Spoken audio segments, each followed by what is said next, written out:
अब हम बात करते हैं फिजिक्स के नीट के 2025 सिलेबस पे। एक सांस में ख़त्म करना बेटे, एक सांस में एकदम बिना रुके, ठीक है, ख़त्म करना है। कैसे ख़त्म करना है? ये सारा पार्ट, ये जो यहाँ से यहाँ तक उतार रहे हैं, ये सारा का सारा मैकेनिक्स है, एक सांस में ख़त्म करना।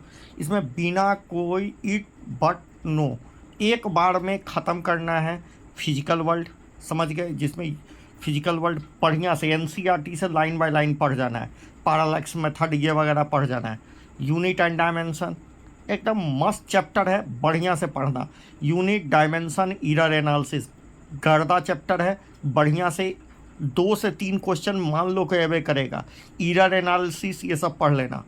Motion in straight line 1D ख़त्म, कुछ नहीं है इसमें, ठीक है। बस पूछेगा कि वही 4-5 फार्मूला है, v बराबर u plus a t s बराबर u t plus half a t square, अब वी स्क्वायर बराबर यू स्क्वायर प्लस 2as और s बराबर u plus b by 2 into t, ये भी एक फार्मूला है, पता है ना, एवरेज वाला, ठीक है। तो यही 4-5 फार्मूले हैं। एसेंथ वाला एक फार्मूला है, एकदम रट्टा मार के बढ़िया से प्रैक्टिस, ठीक है।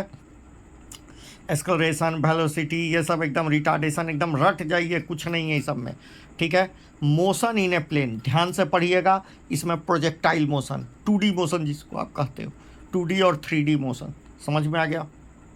अब इसी में आप 2 चीज़ अलग से कीजिएगा। क्या क्या कीजिएगा इसमें क्या क्या कीजिएगा? देखिए, 2D तो पढ़िए लीजिएगा, प्रोजेक्टाइल अच्छा से पढ़ लीजिएगा बाबू।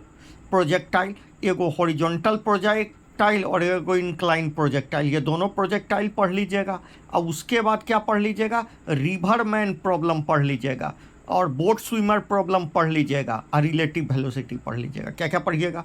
तो प्रोजेक्टाइल हो गया, पहले तो 2D पढ़ लीजिएगा, उसके बाद 2D का एग्जाम्पल में प्रोजेक्टाइल पढ़ लीजिएगा। उसके बाद क्या पढ़ लीजिएगा बताइए? उसके बाद पढ़ लीजिएगा रिलेटिव मोशन, ठीक है, 1D या 2D दोनों, 1D और 2D दोनों। उसके बाद बोट स्विमर प्रॉब्लम और उसके बाद मैन अम्ब्रेला प्रॉब्लम, ये सारे प्रॉब्लम पढ़ लीजिएगा, ठीक है, बढ़िया से। ये नहीं कि छोड़ छाड़ दिए, ठीक है, छोड़ना नहीं है। उसके बाद लॉज ऑफ मोशन, न्यूटन के तीनों लॉ, आसान है बेटे। लॉज ऑफ मोशन एक बार कोई सीख जाता है ना, FBD बनाना, फ्री बॉडी डायग्राम, फोर्स दिखाना, टेंशन दिखाना, mg दिखाना, ये सब एक बार कोई सीख जाता है, ज़िंदगी भर में भूलता है, ठीक है। वर्क, पावर, एनर्जी कभी लॉज नहीं भूलता। एनर्जी कंजर्वेशन, ठीक है, जहाँ पर एनर्जी मतलब जब कंजर्वेटिव फोर्स रहेगा तो जितना एक टोटल इनिशियल एनर्जी बराबर टोटल फाइनल एनर्जी। अब मान लीजिए नॉन कंजर्वेटिव फोर्स तक चेंज इन काइनेटिक एनर्जी बराबर मतलब work done by all the forces is equal to change in kinetic energy. 2 तो लो ही लगाने हैं, ख़त्म। System of particle and rotation motion रट जाइए बढ़िया से। COM बहुत अच्छे से पढ़िएगा, इसी में COM भी आ जाएगा और रोटेशन मोशन भी आ जाएगा। सर्कुलर भी इसी में है, सर्कुलर, रोटेशन और COM, ठीक है, और कंजर्वेशन ऑफ मोमेंटम सब इसी में। ग्रेविटेशन हल्का चैप्टर है, Lallu chapter. Properties of solid अच्छे से पढ़िएगा, एक क्वेश्चन आएगा। प्रॉपर्टीज ऑफ सॉलिड से एक क्वेश्चन आएगा, मैकेनिकल प्रॉपर्टी ऑफ सॉलिड से। फ्लूड तो आसान चैप्टर है, 1-2 पानी पढ़ना है, बहता हुआ और रुका हुआ पानी, ठीक है। उसके बाद शुरू हो जाता है हीट, देख लीजिए 3 चैप्टर हीट के हैं। हीट जाड़ा में पढ़िएगा, ठीक है, गर्मी आ देगा, एकदम बढ़िया से पढ़िएगा हीट। कुछ काइनेटिक थ्योरी ऑफ गैस पढ़िए लेते हैं, थर्मोडायनेमिक्स, फिजिक्स, केमिस्ट्री में पढ़िए लेते हैं। हाँ, thermal property, alpha beta gamma में रिलेशन, ठीक है, ये सब अपना अच्छा से पढ़ लीजिएगा, ठीक है, बहुत आसान है, कोई बहुत बड़ा बात नहीं है। उसके बाद SHM, उसके बाद आ जाते हैं SHM, ठीक है। आपको जो पढ़ना है वो SHM का सबसे सिंपलेस्ट वर्जन पढ़ना है, पता है क्या?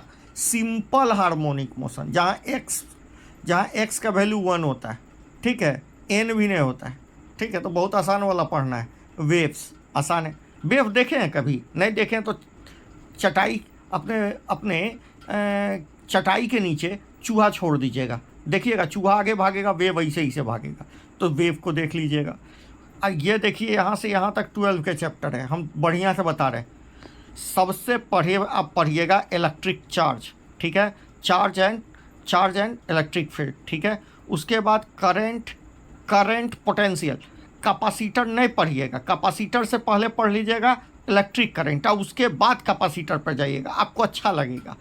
ठीक है, कैपेसिटर आपको तब अच्छा लगेगा बेटे जब आप इलेक्ट्रिक करंट बढ़िया से पढ़ लीजिएगा। तो हम बोलेंगे कि पहले चार्ज और इलेक्ट्रिक फील्ड पढ़ लीजिए, पोटेंशियल पढ़ लीजिए, उसके बाद करंट पढ़िए और उसके बाद कैपेसिटर पढ़िए। ठीक है, उसके बाद magnetism, moving moving moving charge magnetism, magnetic field of matter, और ईएमआई इलेक्ट्रोमैग्नेटिक इंडक्शन, वही लेंज लॉ, फराडे लॉ। ठीक है, आसान है। अल्टरनेटिंग करंट बहुत हल्लू चैप्टर, बस एक बार बढ़िया से पढ़िए। ठीक है, आरएमएस का फार्मूला, ये फार्मूला, वो फार्मूला, आसान है बेटे, बहुत आसान है। अच्छा, क्यों बोल रहे हैं दोनों को पढ़ने के लिए? क्योंकि सीरीज ऑफ पैरेलल का फार्मूला थोड़ा डिफरेंट होता है। ठीक है, थोड़ा डिफरेंट होता है। ठीक है, ईएम वेव एक दिन का चैप्टर है, एक दिन में निपटता है, एक दिन में निपटता है। रे ऑप्टिक्स, वेव ऑप्टिक्स, अब आ गया ऑप्टिक्स। तो दूगो रे ऑप्टिक्स, इसमें समय लगेगा आपको। रे ऑप्टिक्स और वेव ऑप्टिक्स में आप समय लेके बढ़िया से 15 से हार्डली 15 दिन में ख़त्म कीजिए ये दोनों चैप्टर को, 15 दिन में। आसान है, हाइजेंस प्रिंसिपल, ठीक है, ये सब आसान है बेटे। ठीक है, इसमें स्नेल्स लॉ वगैरह पढ़िएगा आप। ठीक है, मृग मरीचिका के बारे में पढ़िएगा।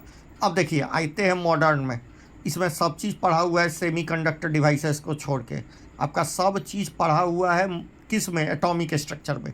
मोटा मोटी आपको आइडिया होता ही है, इसलिए ये चैप्टर आसान होते हैं। और रेडियो एक्टिविटी दोनों का कॉमन चैप्टर है, फिजिक्स का भी और केमिस्ट्री का भी, तो आपको आइडिया है न्यूक्लियाई के बारे में। सेमीकंडक्टर डिवाइसेस को पढ़ते हुए आप बहुत अच्छे से सिलेबस को समाप्त कर दीजिए।